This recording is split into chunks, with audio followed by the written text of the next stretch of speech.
It is true that the English language can be quite confusing. There are so many things you have to remember, so many rules that must be followed and obeyed.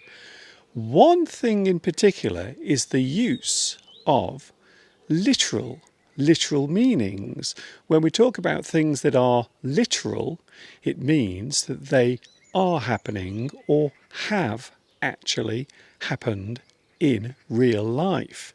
It has literally happened.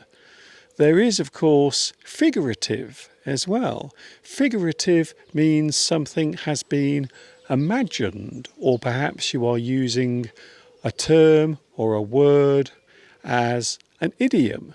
You are using it figuratively. For example, maybe something embarrassing happened and you might say, I was so embarrassed, I literally died. That is not true because you are clearly still alive telling the story. You did not literally die. We can, of course, use death as figurative. That is to say, you can say, I nearly died, or I thought I would die. We are using death figuratively. In other words, you didn't actually die.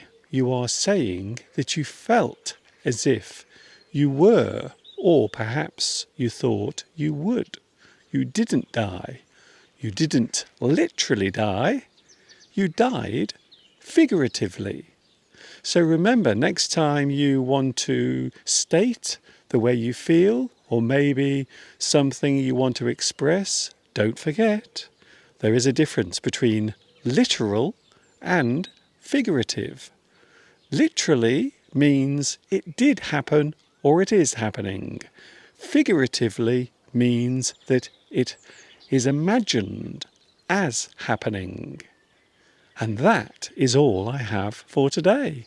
Enjoy yourself, stay happy, and of course, ta-ta for now.